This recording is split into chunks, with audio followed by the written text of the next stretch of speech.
Acara yang kedua adalah pembacaan ayat-ayat suci Al-Quran, surah An-Nisa ayat 76 sampai ayat 80 yang akan dibacakan oleh saudari kita, Ukhti Nur Hamimah, dan sari tilawahnya Ibu Miranti dari Majelis Ukhuwah Islamiyah Yunlong. Kepada beliau dipersilahkan.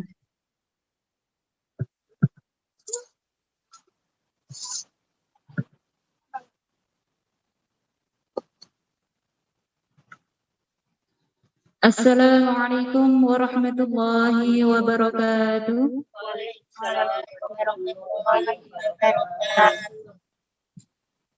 A'udzu billahi minasy syaithanir rajim.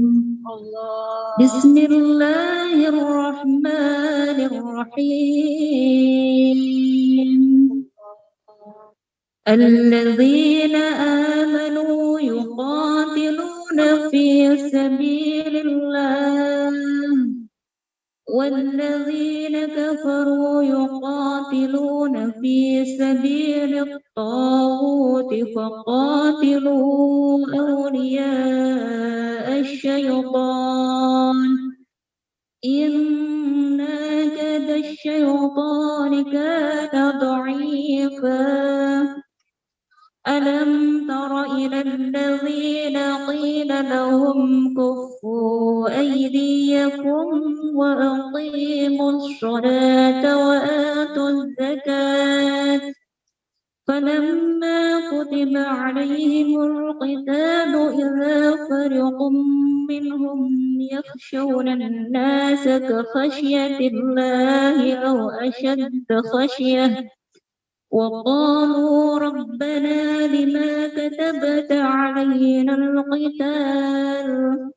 لولا أخرتنا إلى أجل قريب قل متاع الدنيا قليل والآخرة خير لمن اتقى ولا تظلمون فتيلا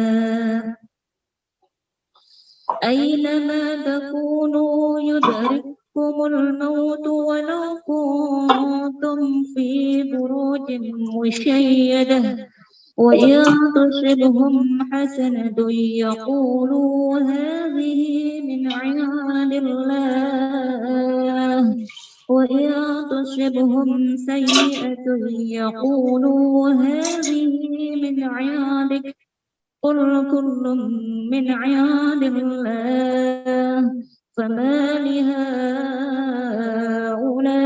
القوم لا يكادون يفقهون حديثا ما أصابك من حسنة فمن الله وما أصابك من سيئة فمن نفسك وأرسلناك للناس رسولا وكفى بالله شهيدا من يطع الرسول فقد أطاع الله من يطع الرسول فقد أطاع الله ومن تولى فما أرسلناك عليهم حفيظا صدق الله العظيم. Terjemahan surat An-Nisa ayat 76 sampai 80. Kami berlindung kepada Allah dari godaan syaitan yang terkutuk dengan menyebut asma Allah yang Maha Pengasih, Maha Penyayang. Orang-orang yang beriman berperang di jalan Allah dan orang-orang yang kufur berperang di jalan takut. Perangilah kawan-kawan setan itu, sesungguhnya tipu daya setan itu lemah. Tidakkah engkau memperhatikan orang-orang yang dikatakan kepada mereka, tahanlah tanganmu dari berperang, tegaklah sholat, dan tunaikanlah zakat ketika mereka diwajibkan berperang. Tiba-tiba segolongan mereka munafik takut kepada manusia, musuh seperti ketakutan mereka kepada Allah. Bahkan lebih takut daripada itu. Mereka berkata, "Wahai Tuhan kami, mengapa Engkau wajibkan berperang kepada kami? Mengapa tidak Engkau tangguhkan kewajiban berperang kepada kami beberapa waktu lagi? Katakanlah, kesenangan di dunia ini hanyalah sedikit, sedangkan akhirat itu lebih baik bagi orang yang bertakwa dan kamu tidak akan dizolimi sedikit pun. Dimanapun kamu berada, kematian akan mendatangimu meskipun kamu berada dalam benteng yang kukuh.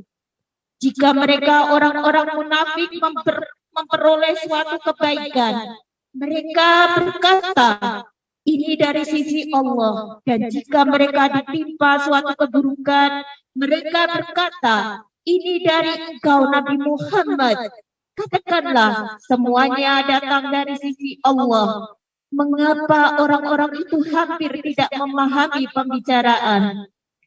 Kebaikan nikmat apapun yang kamu peroleh berasal dari Allah, sedangkan keburukan bencana apapun yang menimpamu itu disebabkan oleh kesalahan dirimu sendiri.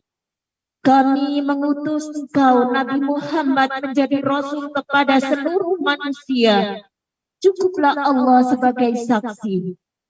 Siapa yang menaati Rasul Muhammad, maka sungguh telah menaati Allah. Siapa yang berpaling, maka kami tidak mengutus engkau Nabi Muhammad sebagai pemelihara 159 mereka. Maha benar Allah dengan segala firman-firman-Nya. Wassalamualaikum warahmatullahi wabarakatuh. Waalaikumsalam warahmatullahi wabarakatuh. Sadaqallahul azim, sadaqallahul azim, sadaqallahu wa rasuluhu nabil karim, wa nahnu ala zalika minasyahidin. Demikian pembacaan ayat-ayat suci Al-Quran. Semoga kita semua mendapatkan syafaatnya Al-Quran. Amin, amin ya rabbal alamin. Menuju acara selanjutnya adalah sosialisasi media dompet du'afa Hongkong. Bagi teman-teman sekalian, acara ini juga disiarkan secara langsung melalui Facebook dan juga rekaman yang diupload oleh YouTube Dompet Du'afa Hongkong. Dan jangan lupa untuk like fanpage Facebook Dompet Du'afa Hongkong dan juga subscribe atau berlangganan YouTube Dompet Du'afa Hongkong News untuk mendapatkan update informasi bermanfaat dan juga kajian-kajian yang diselenggarakan oleh Dompet Du'afa Hongkong. Acara selanjutnya adalah pemberian materi dengan tema nasab yang akan disampaikan oleh beliau, Ustadz Fauzan Akbar Daulay. Kepada beliau dipersilahkan.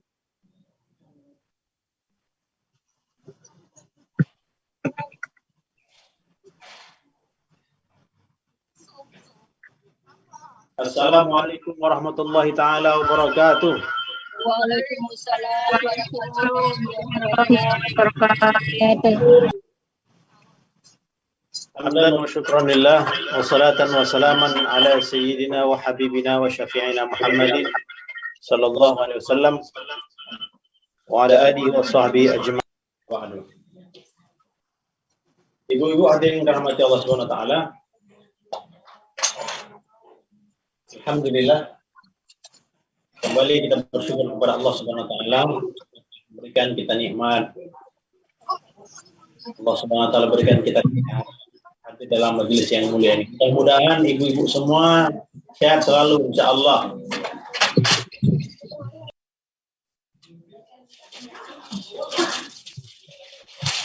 Ibu-ibu hadirin rahmati Allah, kajian kita kali ini adalah mengenai seputar nasab. Ini memang agar menyeluruh jemaah-jemaah yang ada di sini, maka ini kajiannya kita akan perdalam. kemarin sudah ada juga pembahasan mengenai mahram. Ini saya ulang sedikit sehingga kita lebih jelas lagi apa mengenai mahram dalam keluarga kita. Suara saya jelas, Bu ya?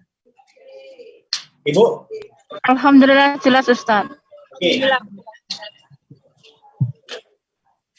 Bisa terarahkan ya? Enggak ada mic. Udah. Bukan mic untuk ini. Oh, ini aja lah. Nanti kalau diarahkan. Ibu-ibu ada yang rahmati Allah.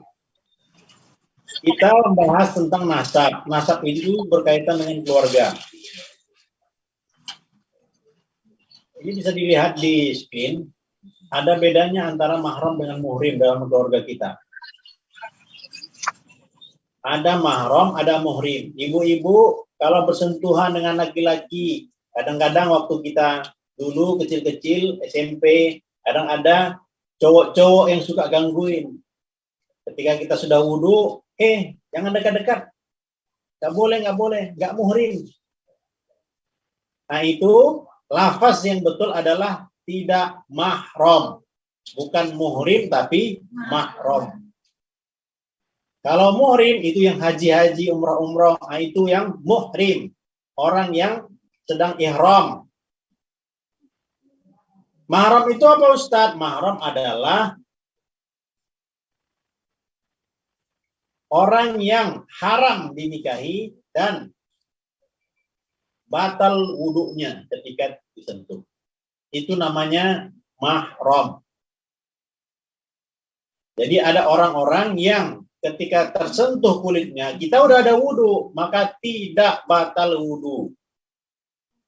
Dan juga hukumnya haram pernikahan di antara mahram ini. Nah, mahram ini bermacam-macam. Ini agak panjang memang nanti pembahasannya. Sedikit-sedikit.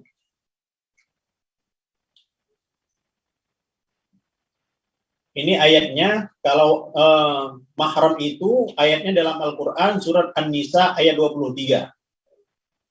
Hurrimat alaikum ummahatukum wa banatukum wa akhwatukum ilal akhir. Sampai akhir ayat. Itu An-Nisa ayat 23. Itu adalah bagi laki-laki. Diharamkan atas kamu, ibu-ibu kamu. Untuk laki-laki, saya laki-laki, maka ibu saya. Berarti tinggal ibu samakan dengan posisi ibu. Perempuan, berarti siapa? Bapak-bapak kamu, anak-anak kamu yang laki-laki, dan seterusnya ke bawah. Itu ayat 23 surat An-Nisa. Oke, langsung kita masuk. Mahram, ada 3 jenis. Saya akan di papan tulis karena biar lebih jelas. Yang sudah tahu, kita ulang lagi. Yang belum tahu, biar lebih diperdalam. Arahkan ke papan tulis. Yang berarti, gimana? Arah balik. Gimana caranya?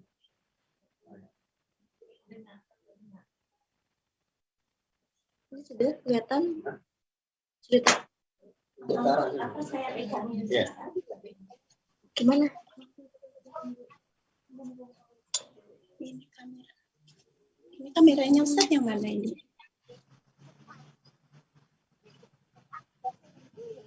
Ya.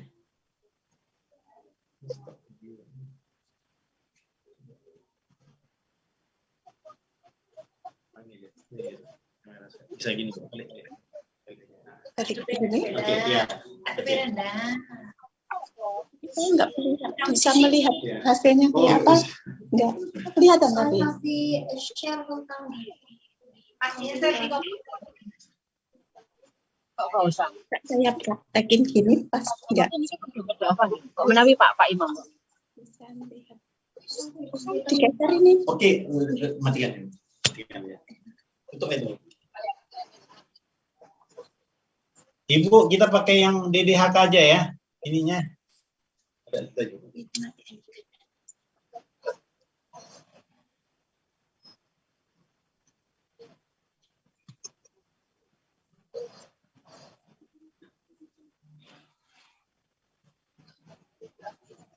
Ibu-ibu ada yang rahmati Allah, nasab itu 3. Apa namanya itu mahram itu 3. Oke, jalur mahram ada 3. 1, mahram itu sebab nasab. Nasab itu keturunan. Keluarga kita. Kalau menikah nggak boleh, haram hukumnya. Kalau tersentuh, dia setelah wudhu tidak batal. Di screen gitu. Jadi ada beberapa orang. 1 ke atas, jalurnya ke atas. Siapa dia? Ayah. Ibu punya ayah. Ayah punya ayahnya lagi, namanya kakek. Ataupun mbah. Mbahnya itu laki-laki. Kalau lagi ada lagi di atasnya, orang tua daripada simbah tadi, itu pun mahram daripada ibu-ibu sekalian. Mahram kita ke atas. Itu ke atas.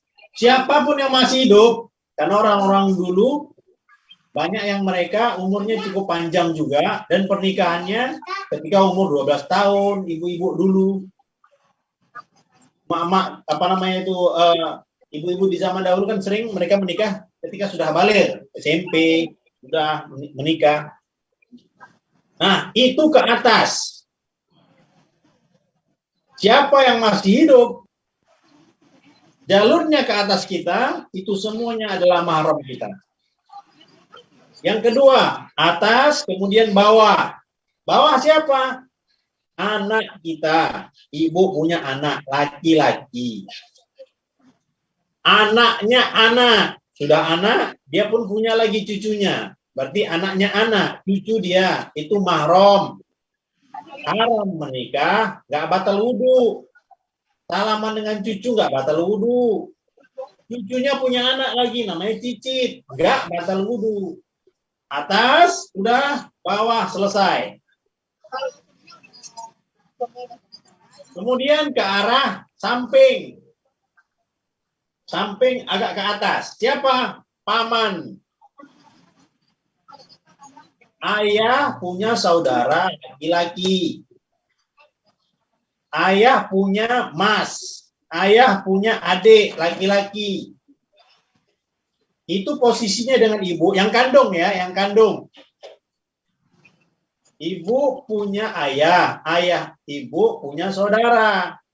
Saudaranya laki-laki, yaitu abangnya, masnya, ataupun adiknya. Itu dari jalur ayah. Ibu juga, ibu punya saudara. Masnya ibu dengan adiknya ibu, itu paman kita. Maka haram menikah kalau salaman tidak batal wudhu.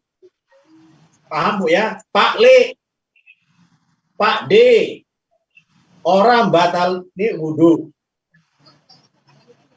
Oke? Itu paman. Paman kandung. Baik paman kandung kandung kan ayah dan ibu, berarti sekandung. Ataupun ayah mungkin punya saudara seayah ataupun seibu. Saudara seayah ataupun seibu, itu pun paman kita juga. Ngerti Bu ya? Saudara paman dengan saudara seibu ya? Mudah-mudahan lah Bu ya. Insyaallah. Ya. Udah, jalur agak ke samping atas tadi sudah. Kemudian apa? Kanan. Saudara-saudara kita. Kita punya saudara laki-laki. Baik itu adalah mas kita, yaitu abang kita, kakak kita yang laki-laki, ataupun adik kita yang laki-laki. Itu adalah mahram bagi ibu. Haram menikah kalau tersentuh tidak batal. Jelas tuh kira-kira Bu ya? Dah. Banyak itu. Yang kedua, mahram radha. Bahasa Indonesianya persusuan, persuson bahasa Jawanya. Mahram sebab menyusui. Siapa ini rupanya? Dulu ada wanita yang melahirkan. Ketika dia melahirkan, ibunya tidak ada keluar air susunya. Tetapi ada perempuan yang lain. Yang mana dia masih menyusukan anaknya yang berumur 1 tahun. Nah, perempuan tadi, jadi dulu memang ada orang-orang yang disusukan. Apa sebabnya? Banyak hal. Di antaranya, Nabi SAW, beliau disusukan kepada Halimah As-Sa'diyah. Orang-orang Arab terdahulu itu mereka sering disusukan kepada orang-orang kampung. Mengapa? Karena kondisinya masih fresh, segar. Mekah sudah kota metropolitan. Mekah zaman dulu, walaupun zaman dulu sudah jadi kota, bandar. Sedangkan di Sa'diyah, Bani Sa'diyah, kampung masih fresh, segar, bahasanya masih bagus. Fasih bahasanya. Maka Nabi SAW beliau disusukan di sana. Nah, ada seorang wanita tadi yang dia disusukan kepada perempuan yang bersedia untuk menyusukannya. Maka anak tadi menjadi keluarga bagi ibu yang menyusukannya. Contoh, Fatimah, nama ibu yang menyusukannya. Nama anaknya misalnya adalah Umar. Umar adalah anak kandung daripada Khadijah. Khadijah ini tidak bisa menyusukan karena tidak ada keluar air susunya. Sudah mampet, nggak bisa keluar. Sedangkan Umar perlu air susu. Ibu Fatimah susu. Susunya ada karena memang menyusukan anaknya yang umur 1 tahun. Maka Umar tadi, dia menyusuilah dia kepada ibu Fatimah. Nah, syarat-syarat bagi seorang anak sehingga dia dijadikan sebagai anak susuan ada 2. 1, dia berumur di bawah 2 tahun. Anak tadi, Bu, umurnya di bawah 2 tahun. Jadi kalau 3 tahun, 4 tahun, apalagi 17 tahun, anak angkat. Oh, nggak bisa, Bu. Dia mesti apa? Umurnya di bawah 2 tahun. Anak persusuan di bawah 2 tahun. Itu yang pertama. Syarat yang kedua adalah dia telah menyusui sebanyak 5 kali susuan. Bagaimana cara penghitungan 5 kali susuan itu? Dia minum 1, 2, 3, 4, 5. Apakah seperti itu? Tidak, bukan. 1, 2, 3, 4, 5, 6, 7, 8, 9, 10. Oh, kenyang dia. Setelah dia kenyang, dia tertidur. Itu baru dihitung sebagai 1 kali susuan. Baru 1 kali menyusui. Kemudian untuk kedua kali 1, 2, 3, 4, 5, 100. Baru dihitung 2 kali. Jadi bukan 5 kali. Tuh 2, 3, 4, 5. Bukan. Tapi tuh 2, 3, 4, 5, 10, 100. Tertidur. Itu baru 1. Nanti dia bangun lagi. Minum lagi. 3, 4, 5, 100. Oh. Tidur. Nah itu hitung 2. Paham, Bu, ya? Loh, jadi kemudian kalau dia jadi anak susuan bagaimana? Si Umar tadi, dia menjadi keluarganya Bu Khadijah. Si Umar, dia jadi keluarganya Bu Khadijah. Bukan, Bu Fatimah. Si Umar itu, dia jadi keluarganya Bu Fatimah. Kan Fatimah ibu susunya, ibu kandungnya Khadijah.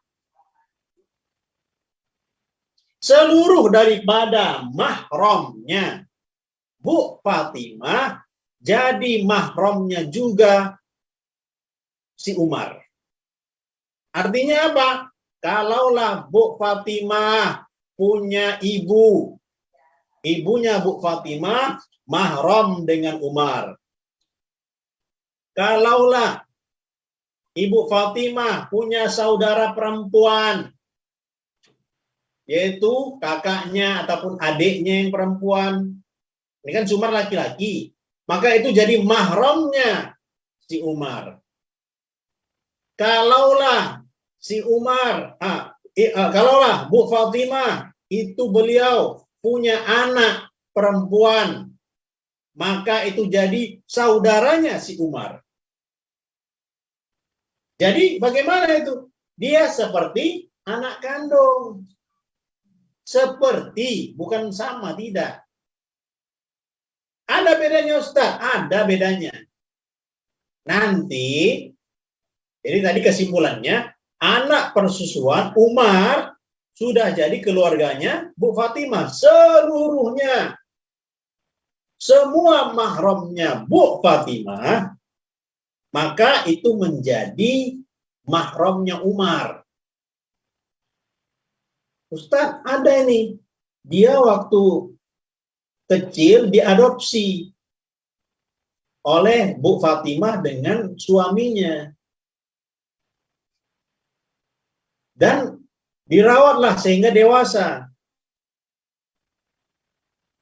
Nah, anak susuan itu, jikalau nanti Fatimah itu meninggal, suaminya Fatimah itu meninggal, apakah bisa mewarisi harta daripada keduanya kepada si Umar? Hartanya Fatimah, hartanya suaminya Fatimah, apakah bisa diwariskan kepada si Umar? Tidak bisa. Umar tidak bisa mendapatkan harta warisan daripada Fatimah dan suaminya. Kenapa seperti itu? Karena bukan anak kandung. Tuh, tapi si Umar yang ngurus. Karena kan memang tidak punya anak. Fatimah kan memang tidak punya anak dari kecil. Dia dulu ada melahirkan anak. Tetapi anaknya meninggal waktu kecil. Sehingga dia nyusukannya, air susunya tidak jadi untuk anak yang meninggal, Umar yang menyusui di situ. Jadi Fatimah dan suaminya tidak bisa mewariskan harta mereka kepada Umar karena bukan anak kandung. Loh, kan dirawat oleh si Umar daripada kecil ketika sudah tua. Jadi memang dianggap seperti memang orang tua sendiri. Manggilnya pun ayah, manggilnya pun bunda. Bagaimana? Apakah dia bisa dapat harta warisan? Jawabannya tidak, kalau harta warisan. Tetapi, jikalaulah mereka mau memberikan harta mereka, Fatimah dan suaminya, mau memberikan harta mereka kepada si Umar, maka daripada jalan hibah dan wasiat. Bagaimana hibah itu? Jadi tanah yang sebanyak 12.000 hektar, kemudian perusahaan yang ada di London, yang ada di Italia, semuanya dibalik nama, menjadi namanya si Umar. Aset-aset yang ada di Afrika, aset-aset yang ada di Zimbabwe, semuanya dibalik nama kepada si Umar. Itu namanya hibah. Satu lagi dengan wasiat, dengan perkiraan dalam faraid. Nah, jadi si Umar tadi adalah anak susuan. Anak angkat adopsi. Ustadz, sama enggak anak adopsi itu anak angkat dengan anak persusuan? Bisa sama, bisa enggak. Kalau anak adopsi tadi umurnya di bawah 2 tahun dan disusukan 5 kali, itu sudah jadi anak persusuan. Kalau anak angkat, bisa saja diangkat. Umur 5 tahun, 10 tahun, dibiayainya sekolahnya. Itu namanya anak angkat. Kalau anak angkat tidak berpengaruh apa-apa terhadap mahram. Anak angkat, misalnya, seorang perempuan berumur 30 tahun, dia angkat anak. Ataupun seorang laki-laki dan seorang suami istri, ini suami istri mengangkat anak adopsi perempuan, umurnya berapa tahun? 10 tahun. Sudah? Umur daripada pasangan tadi, laki-laki berumur 30 tahun, perempuan umurnya 28 tahun. Mereka mengangkat anak karena sudah lama tidak memiliki anak, mereka angkat anak. Umur anak tersebut adalah 10 tahun. Tiba-tiba takdir Allah Subhanahu wa taala setelah berjalan selama beberapa tahun, 10 tahun, istrinya meninggal dunia. Si ayah dan si bapak tadi, bapak angkat tadi, istrinya meninggal dunia, istrinya. Tadi kan 28 tahun, ketika berumur 38 tahun, itu meninggal dunia. Si bapak umurnya 40 tahun.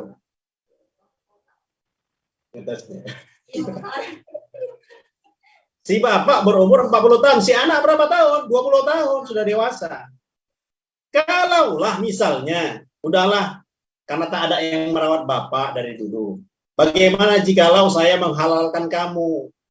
Kalau anak angkat itu tidak mahram. Anak angkat itu tidak mahram. Jadi jikalau ayah angkatnya itu berniat untuk menjadikan anak angkatnya sebagai keluarga, apakah boleh? Boleh.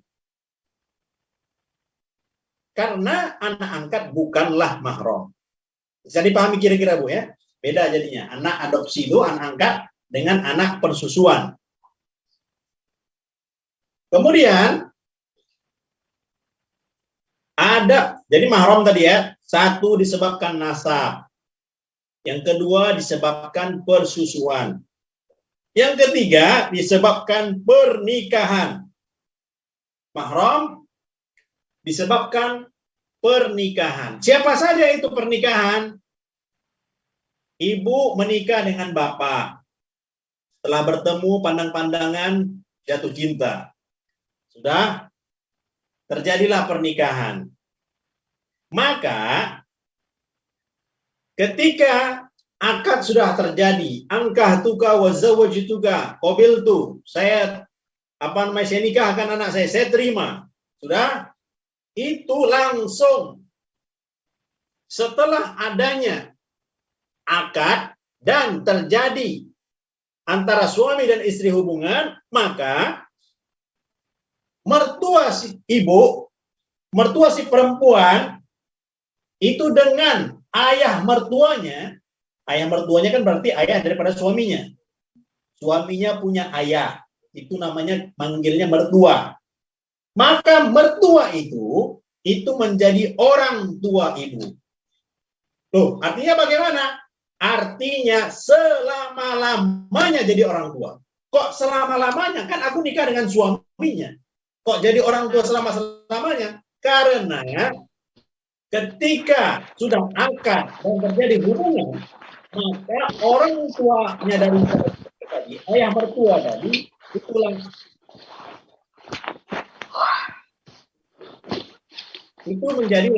menjadi seperti ayah kandung. Bagaimana maksudnya? Ibu ketika salaman, ibu ketika setelah berwudu, kalaulah salaman dengan tua tidak batal.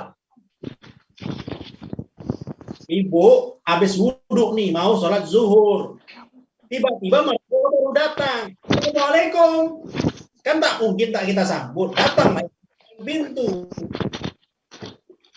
Oh, baru datang ya? Kan manggilnya ayah juga, manggilnya bapak juga. Monggo pinara, kan gitu, salam. Nah, kita lagi wudu nih, sedang ada wudu. Setelah kita, walaupun kita udah ada wudu, salaman dengan mertua tidak batal. Namanya adalah mahram mu'abbad, forever, selama-lamanya. Mahramnya selama-lamanya. Apa maksudnya Ustaz?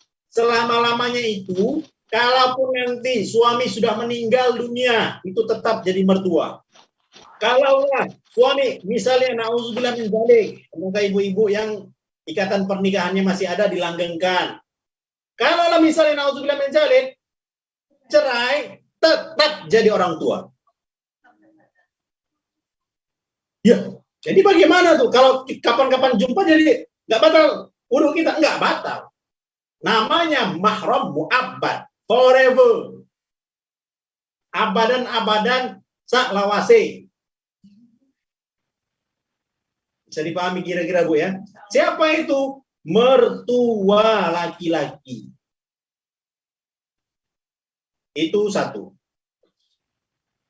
Sama juga berarti kalau ibu punya menantu.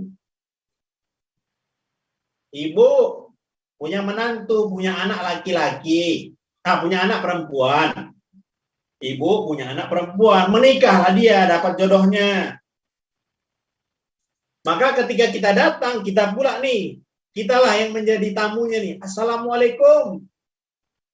Nah, disambut oleh anak menantu dari menantu laki-laki. Kita salaman dengan anak menantu kita itu tadi, menantu laki-laki, anak kita perempuan. Salaman ibu dengan menantu laki-laki tidak batal wudu. Bisa dipahami kira-kira Bu?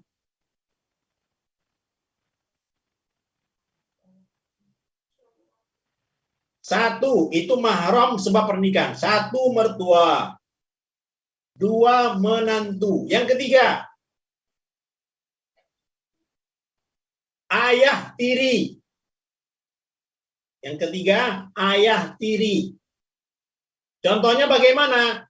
Ibu-ibu ini sekarang nih, ibu punya ibu lagi. Kita bilanglah, kita katakanlah umurnya 50 tahun.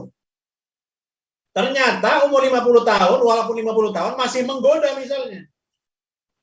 Ada berondong yang suka. Jadi ibu-ibu yang umur 50 tahun ini banyak juga yang senang dengan berondong. Jadi, nah, terjadilah pernikahan antara ibu-ibu tadi yang 50 tahun, ibunya ibu ya. Jadi ibu punya ibu. Emak, mbok. Mbok bukan mbak. Jadi mbok. Nah, mbok itu menikah dia dengan laki-laki. Nah, kita manggilnya apa? Ayah. Manggilnya bapak. Bapak apa itu? Bapak tiri. Bukan bapak kandung. Karena bapak yang dulu udah meninggal. Ataupun dilarikan orang. Nah, maka suami daripada ibu kita itu berarti kan dia namanya ibu ayah tiri. Maka ayah tiri ketika kita sudah ada wudu, kalau kita salaman dengan ayah tiri tidak batal. Salaman dengan ayah tiri tidak batal. Mengapa seperti itu? Karena dia telah menjadi suami daripada ibunya. Dengan syarat apa? Ada syaratnya juga. Dengan syarat sudah terjadi hubungan antara ibu kita itu tadi dengan ayah tiri. Oh, bagaimana kalau mereka misalnya udah akad misalnya? Udah akad. Karena pikir daripada si laki-laki ini, kan dilihatnya foto. Oh, kayak umur 30 tahun ini, ibu ini. Kayak seperti umur 30 tahun. Rupanya pakai filter ini ibu-ibu ini. Ketika mereka menikah, nampak ternyata wajah aslinya udah tua. Nggak jadi, dibatalkan pernikahannya. Maka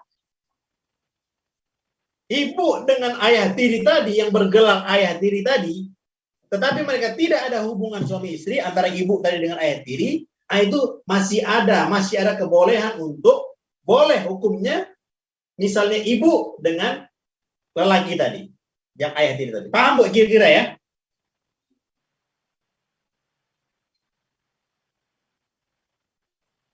Sampai sini ada pertanyaan Bu kira-kira? Ini memang agak dalam memang. Assalamualaikum Ustaz. Ya Bu. Ya mau tanya itu kalau maaf apa itu? Kalau cucunya Pak D itu mahram bukan Ustaz? Sebentar Bu, sebentar. Bentar saya apakan dulu.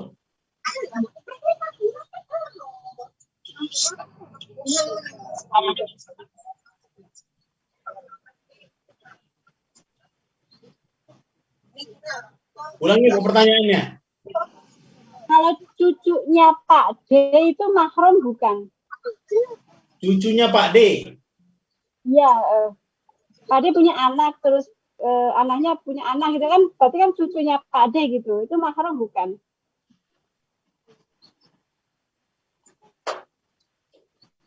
Kelihatan nggak nih Bu? Enggak ya? Tidak kelihatan. Hah? Tidak kelihatan. Ya enggak. Tidak kelihatan. Ada sebetulnya. Bentar Bu ya.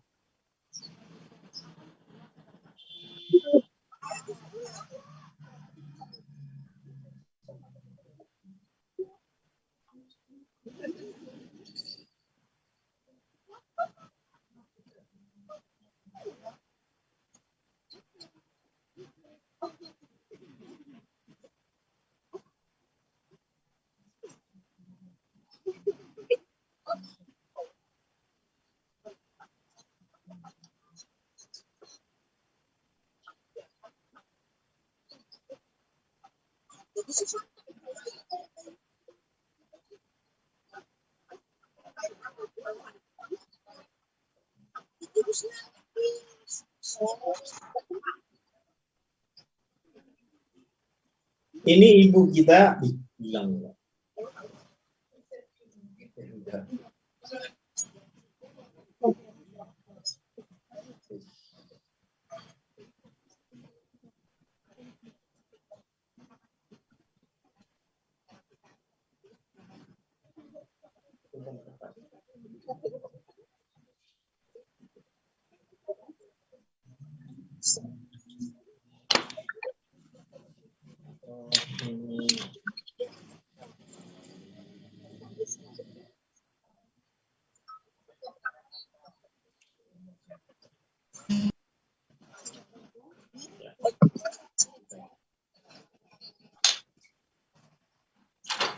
Sudah arahnya ke Bapak ya, Pak Ustadz. Sudah arahnya ke Pak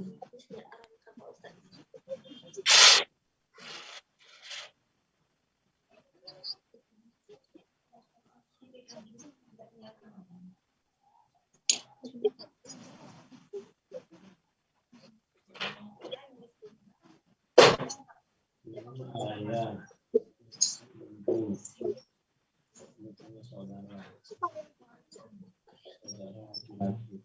Pertanyaannya tadi apa? Ulang Bu.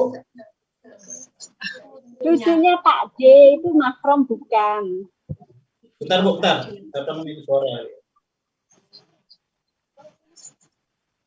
Ulang Bu.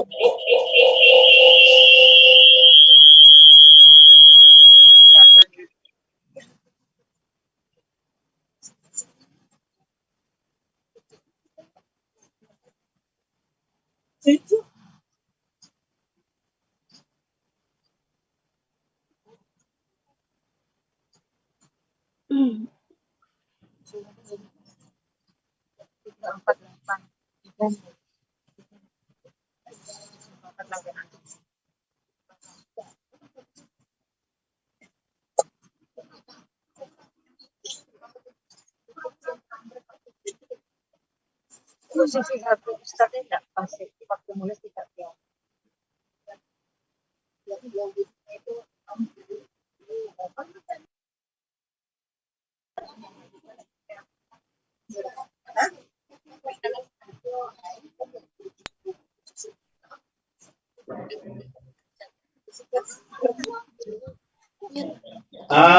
Bu Rahayu, Pak Iya D, kan? Pak D punya cucu ya? Iya, Pak D punya cucu.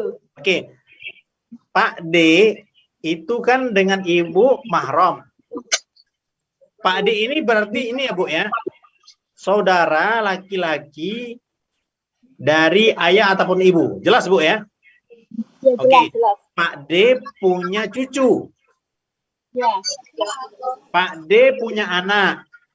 Anaknya laki-laki. Itu namanya sepupu ibu.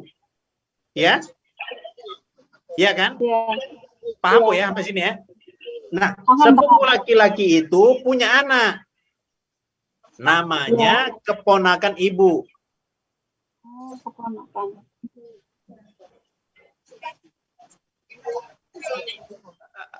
Ulang lagi nih, Bu ya. Ibu punya ayah. Ayah itu punya saudara, namanya Pak D. Pak D dengan ibu, ya Pak D dengan ibu itu kan mahram. Pak D tadi punya anak, itu namanya sepupu. Oke? Ya. Ibu dengan sepupu laki-laki itu tidak mahram. Ya, ibu dengan sepupu laki-laki itu tidak mahram. Artinya apa? Ibu dengan sepupu sendiri saja itu boleh menikah. Dan ketika ibu sudah berwudu, batal wudunya kalau tersentuh.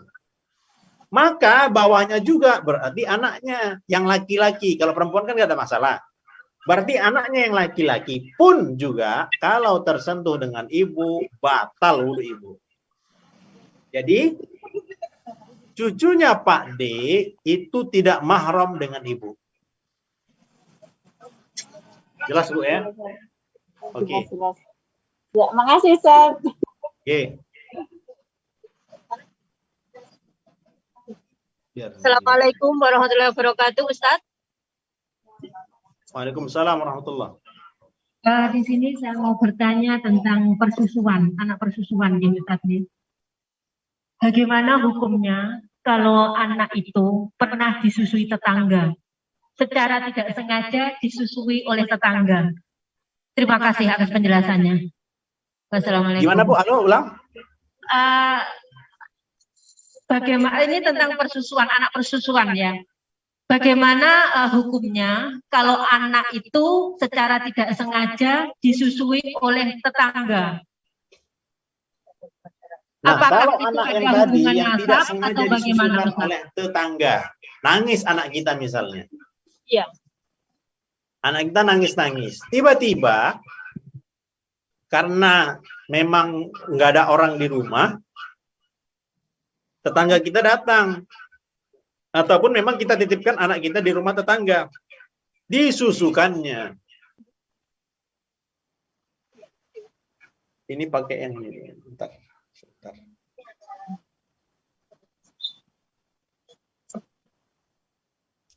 Maka bagaimana jikalau hal itu terjadi?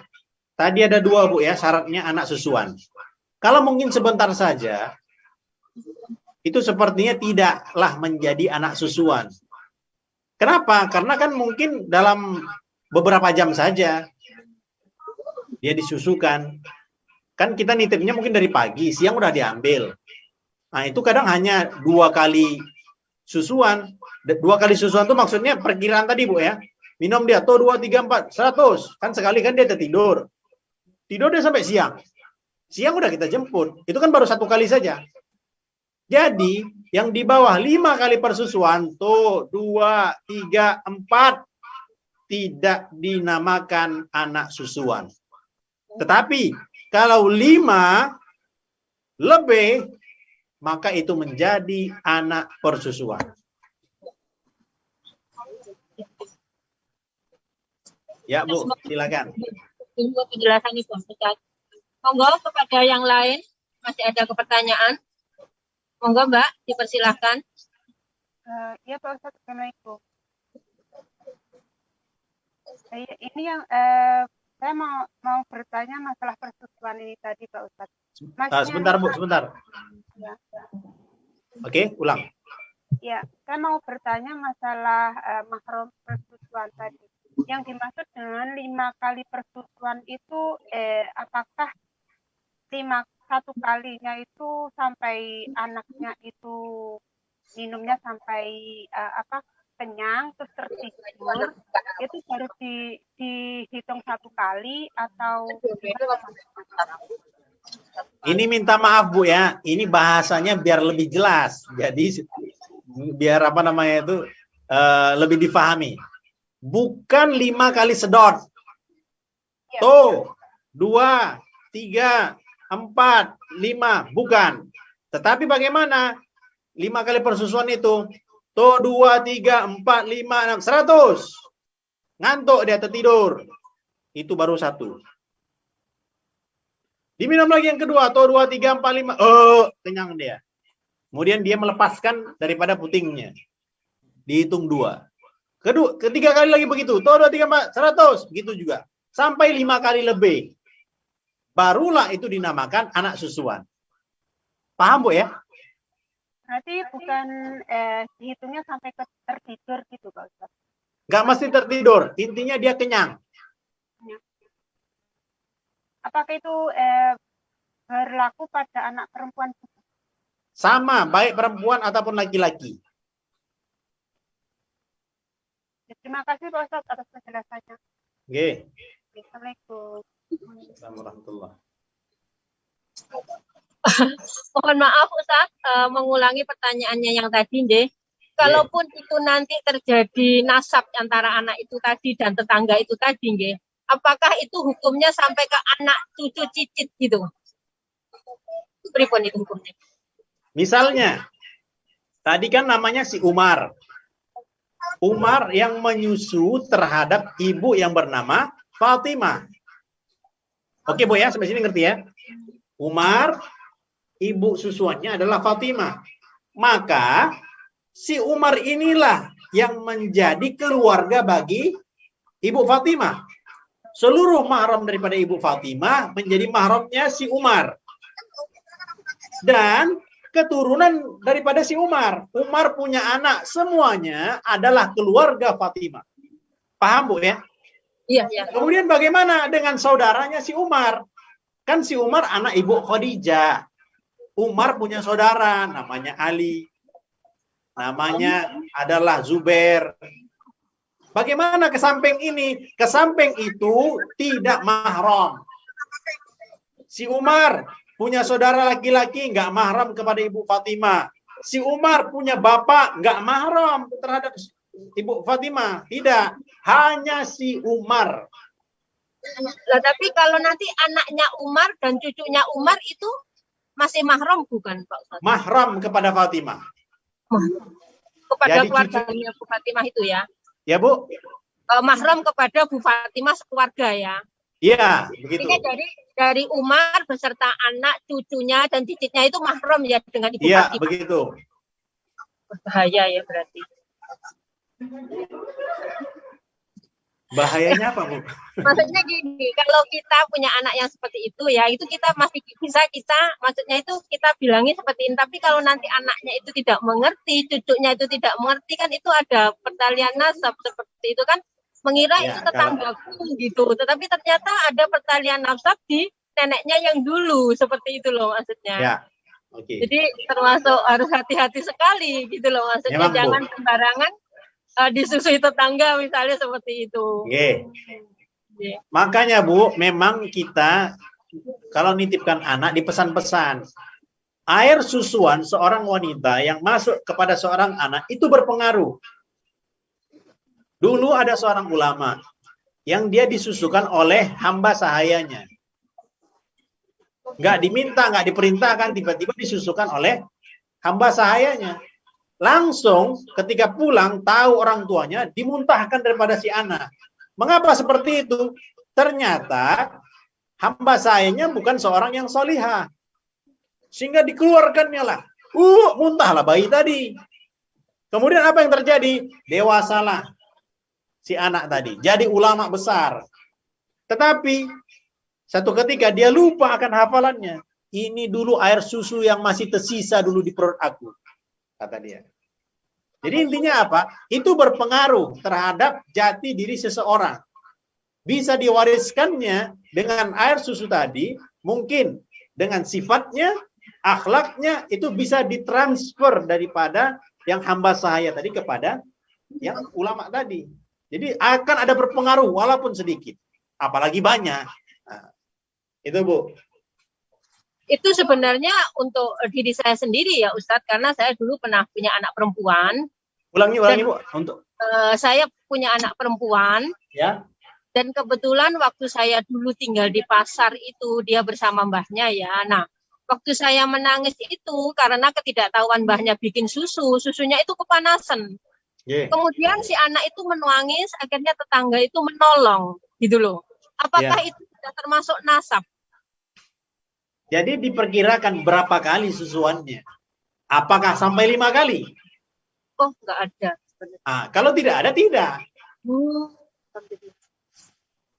Alhamdulillah. Iya, soalnya Selamat Bu ya. Setelah dua sangat gitu. Nggak jadi bahaya. Jadi ganjalan langsung jadi ganjalan gitu loh maksudnya. Ya makanya. Jadi kalau nanti memang ada nasab, kita harus menjelaskan dengan hati-hati seperti itu. Karena kan bisa berimbas ke anak cucunya nanti seperti itu loh Ustaz. Iya. Makanya tadi saya bilang nasab itu ternyata berbahaya, maksudnya menyusui anak tetangga itu berbahaya seperti itu. Matur sembah nuwun sangat penjelasannya Pun. Oke, monggo kepada yang lainnya. Mungkin masih ada pertanyaan. Dipersilahkan, Mbak. Ya Pak Ustadz, maaf, saya mau tanya lagi. Ya. Ya, terima kasih Mbak Farina, Mbak Fania.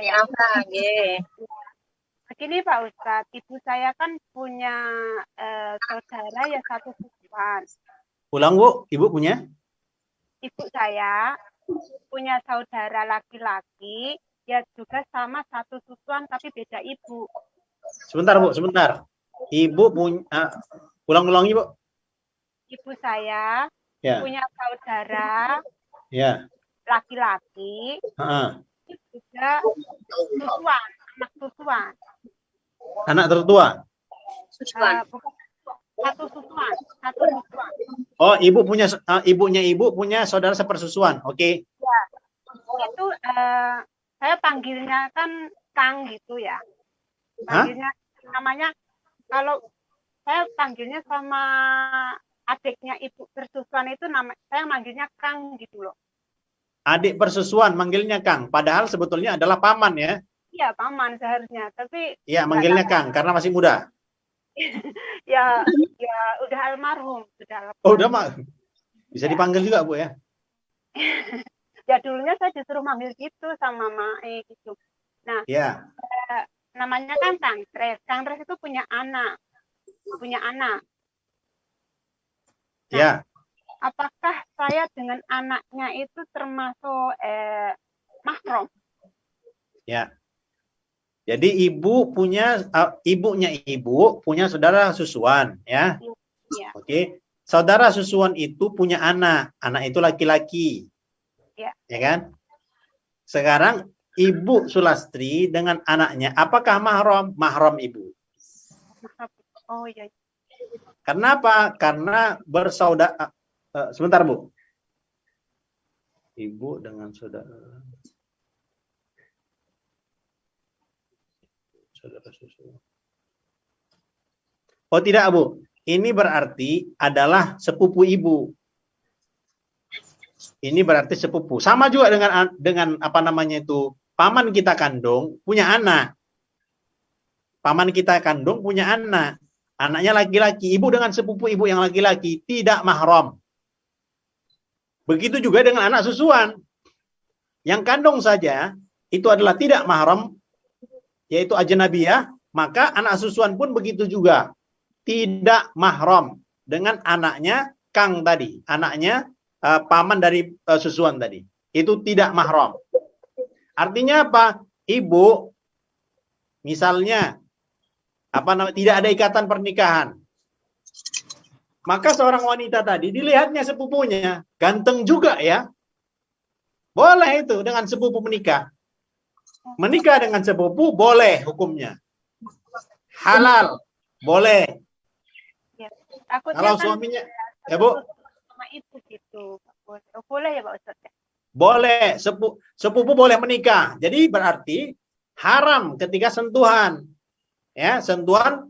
Jadi kalau lebaran ibu udah ada wudhu, kalau salaman batal wudhunya. Dan jikalau memang ada ingin ikatan pernikahan, boleh terjadi pernikahan di antara sepupu. Bisa Bu. Kan satu wali Ustadz, jauh itu walinya. Perwalian itu jauh, lewati ayah dulu, lewati kakek dulu, lewati paman dulu, saudara-saudaranya, anak laki-lakinya, baru nanti ujung-ujungnya ke anak paman, jauh. Tetapi sepupu boleh untuk menikah. Itu Bu. Terima kasih Pak Ustadz atas penjelasannya. Jadi dan mahram ya Pak Ustadz, ya bisa ya? Ya, tidak mahram. Terima kasih Pak Ustadz. Assalamualaikum.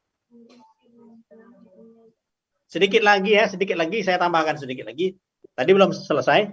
Jadi ada juga, tadi kan pernikahan apa? Sebab pernikahan tadi mertua, kemudian menantu, kemudian apa? Ayah tiri. Ya. Yang sebab pernikahan ayah tiri. Ibu punya ibu lagi menikah tadi kan, dapat berondong. Nah, itu ayah tiri. Ya. Ayah tiri itu kalau sentuhan tidak batal. Kemudian anak tiri, ayah tiri, anak tiri, ibu kawin lagi. Dapatlah anak tiri yang bawaan suami baru. Nah, itu dia anak tiri, boleh untuk bersentuhan, tidak batal wudu. Nah, begitulah Bu, cukup kira-kira. Jadi ada 4 Ustaz. Ada 4.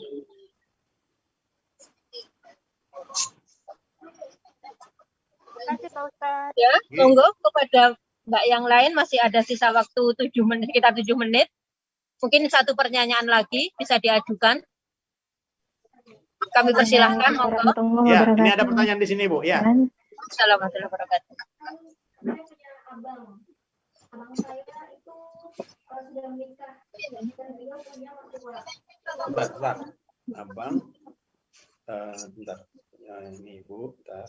Sebagai kontak saya sudah menikah dan beliau memiliki mertua. Bentar. Abang kemudian mertua. Saya sebagai adik kandung itu bagaimana yang saya terhadap mertuanya abang, apakah salinan ketika saya punya ibu Ya, ini ada pertanyaan. Ini posisinya ibu sekarang. Ibu sekarang ini punya abang kandung, Mas. Sudah? Mas ini kan menikah. Abangnya ibu, kakaknya ibu yang laki-laki kan menikah. Menikah dengan seorang perempuan. Perempuan ini punya orang tua, yaitu ayah. Abang kita kandung itu memanggil dia mertua. Mertuanya laki-laki. Sedangkan posisinya ini adalah ibu perempuan. Nah, ketika lebaran, ibu dengan mertuanya abang, apakah mahram? Tidak. Ibu dengan mertuanya abang kandung itu tidak mahram. Jadi bagaimana? Ya begitu tadi. Kalau berwudu batal nanti wudunya, halal lan thayyibah. Enggak thayyibah ya, halal saja. Udah tua soalnya. Aduh ngomong. Ya, Bu. Sampun nih, Bu. Pripun? Monggo. Sampun, pertanyaannya kan sampun. Sampun, udah Bu, udah.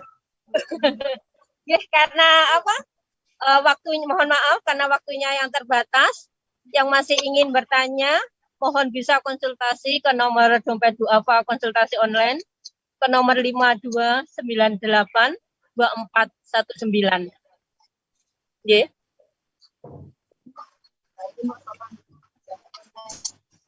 Terima kasih kami sampaikan kepada Ustadz Fauzan Akbar Daulay atas penjelasan dan tausiahnya pada kesempatan hari ini. Untuk menuju acara selanjutnya adalah doa sekaligus penutup. Kami mohon kepada Ustadz untuk memimpin doa. Sama-sama Bu, kita baca Al-Fatihah. Ila hadratin Nabi Mustafa Bibina Muhammad SAW. Al-Fatihah. A'udzubillahi minasyaitonir rajim. Bismillahirrahmanirrahim. Alhamdulillah. Ya kan.